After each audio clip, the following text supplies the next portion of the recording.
Bom dia, meu nome é Maria Gabriela Barreto Dalben. A minha orientadora é a professora Adelina Galego e o título do meu artigo é o corante vermelho 40 como agravador da hiperatividade infantil. Então, o meu problema de pesquisa é a seguinte pergunta: o corante artificial vermelho 40 pode agravar o nível de hiperatividade de crianças? Logo, meu objetivo geral foi justamente analisar as implicações do consumo elevado desse corante no nível de hiperatividade de crianças. Na introdução, eu vou contextualizar acerca das aplicações dos aditivos químicos alimentícios e dos corantes alimentícios na indústria. Bom, Thomas Robert Malthus foi um clérigo anglicano que, em 1798, no livro Ensaio sobre o Princípio da População, previa que a população cresceria em uma progressão geométrica, enquanto a produção de alimentos em uma progressão aritmética, o que acarretaria ipso facto em um período de grande fome mundial. Entretanto, a criação de aditivos alimentares e o seu uso no processo de fabricação de alimentos evitou que esse cenário estipulado por Malthus se concretizasse. Os aditivos químicos, eles são aplicados intencionalmente nos alimentos pela indústria e não atribuem nenhum tipo de valor nutricional a eles. Eles são utilizados nessa indústria, sobretudo para modificar as características organolépticas dos alimentos, sejam essas características físicas, químicas ou até mesmo sensoriais. O tipo de aditivo que eu trabalhei especificamente no meu artigo foi os corantes. Os corantes alimentícios são utilizados na indústria de alimentos principalmente para conferir, intensificar ou restaurar a cor de um alimento. E eles são de grande importância para essa indústria, porque conforme uma pesquisa de Abrantes em 2010, 87% da captação dos sentidos humanos são percebidos pela visão. Ou seja, a coloração de um alimento é determinante para a escolha do cliente a certo produto. Existem 4 tipos de corantes: os naturais, os artificiais, os inorgânicos e o caramelo. E eu trabalhei especificamente no meu artigo acerca dos corantes artificiais, que foram sintetizados pela primeira vez em 1856 pelo pesquisador inglês Sir Harry Perkin, ok? Esses corantes artificiais, eles são muito interessantes na indústria de alimentos, pois possuem alta estabilidade, uniformidade, um poder tintorial muito grande em comparação aos corantes naturais e maior custo-benefício. E em razão de todas essas qualidades, de todos esses benefícios, no final do século XIX, mais de 90 corantes começaram a ser utilizados pelas indústrias de alimentos. E por conta desse amplo, desse extenso uso desses corantes, começou-se a questionar sobre a toxicologia desses, se eles realmente faziam bem para o organismo, ok? Por conta disso, foram criadas diversas legislações para controlar o uso desses corantes na produção e na fabricação dos alimentos. Uma dessas legislações foi a ingestão diária aceitável, a IDA, que foi desenvolvida pelo Codex Alimentarius, que faz parte de uma instituição chamada Joint FAO Expert Committee on Food Activities. Essa instituição é internacional e é encarregada de desenvolver legislações para controlar esses químicos que são utilizados nos alimentos, ok? Aqui nós temos uma tabela em que mostra os corantes que são permitidos aqui no Brasil pela Anvisa e a IDA respectiva deles. Por exemplo, no vermelho 40, percebe-se que a IDA desse corante é de 7 mg por quilograma peso. Ou seja, se uma criança de aproximadamente 7 anos e que tem mais ou menos 20 quilos for consumir produtos com vermelho 40, diariamente ela pode consumir apenas 140 miligramas, ok? Bom, as alterações observadas na literatura quando há essa ultrapassagem da IDA são alergias respiratórias, como asma, urticárias, alterações comportamentais, como a hiperatividade, e até mesmo câncer. Eles possuem até mesmo características carcinogênicas, ok? E as crianças, nesse cenário, nesse contexto, eles se encontram em vulnerabilidade. Por quê? Porque a maioria dos alimentos ricos em corantes, esses alimentos super coloridos, eles são destinados especificamente às crianças, ao público infantil.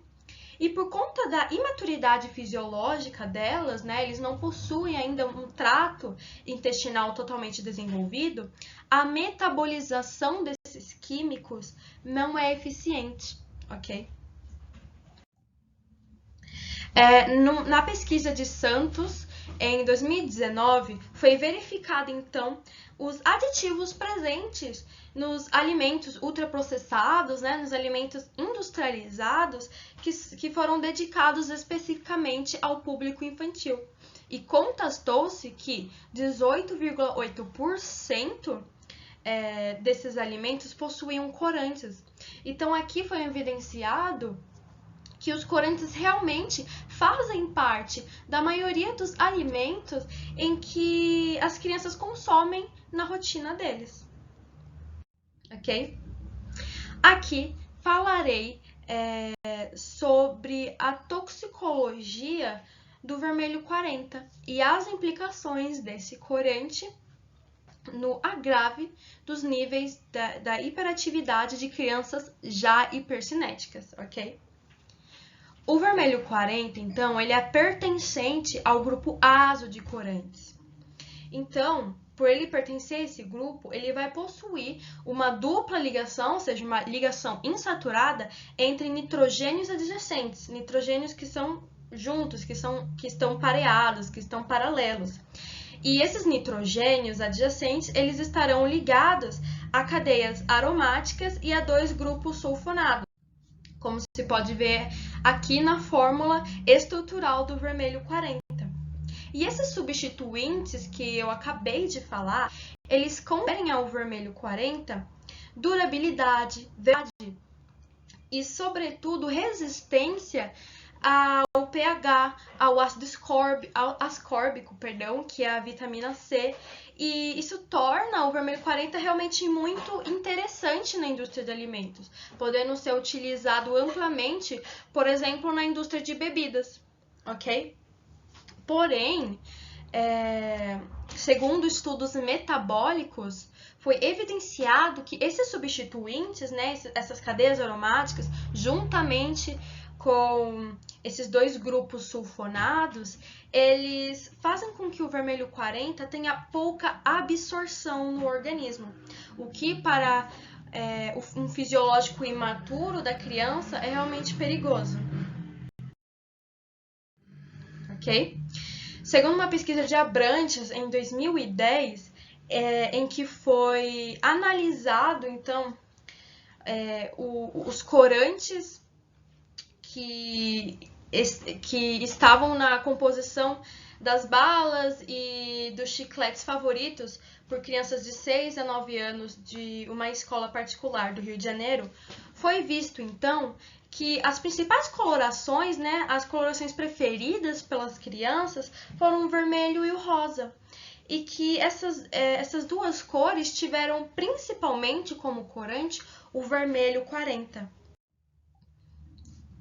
Outro trabalho de Godoy Prado, em 2007, analisou por meio da CLAI, que é a cromatografia líquida de alta eficiência, ok? Que é um método de análise, tá? Então, os autores utilizaram da CLAI para analisar os teores, a quantidade de corantes artificiais em determinados produtos. Então, nessa pesquisa, os autores eles pegaram algumas gomas de mascar, como balas, chicletes, e viram que 33% dessas gomas analisadas tiveram valores, as quantidades de corantes maiores do que aquelas estipuladas pela legislação brasileira, pela Anvisa, ok? Então você vê aqui que, além dessa grande incidência de vermelho 40 nesses alimentos destinados às crianças, há também por parte das marcas, essa desobediência à legislação que faz com que eles utilizem ainda mais, em maiores quantidades, esse corante.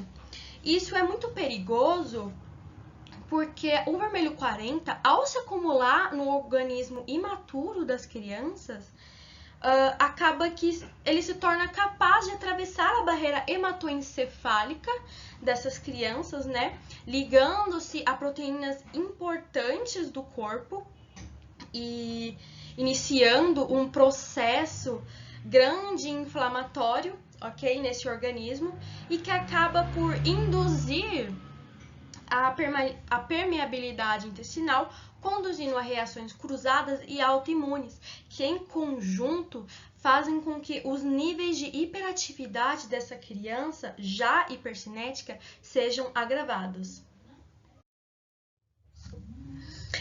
Em conclusão, foi perceptível, então, uma relação entre o consumo descompassado do corante vermelho 40 com o agrave dos níveis de hiperatividade de uma criança já hipercinética, pois a incidência desse corante é elevada nos produtos diários consumidos pelo público infantil.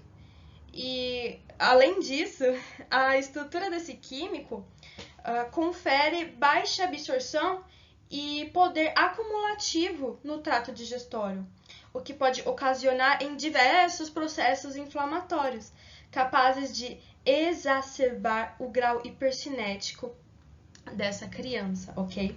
Dessa forma, como solução ad hoc, a literatura recomenda, né, como complemento do tratamento convencional à hiperatividade, dietas REDs, ou seja, dietas de restrição e eliminação de alimentos, que recomenda, então, a redução parcial de ultraprocessados ricos em corantes. Antes de terminar o meu artigo, eu gostaria de agradecer a minha orientadora, a professora Adelina Galego, que durante o ano sempre foi muito atenciosa comigo. Também a professora Kelly Cristine Okuma de Oliveira, que não foi oficialmente a minha orientadora, mas mesmo assim, durante o ano, me ajudou, leu os meus escritos. E também quero agradecer a minha tia, professora Juliana Cristina Dalben, que é a professora de português do Colégio Adventista, e que corrigiu a gramática da versão final do meu artigo. Sou muito grata a todos. Por fim, aos outros professores e aos alunos que estão assistindo, também agradeço pela atenção. Tchau, tchau!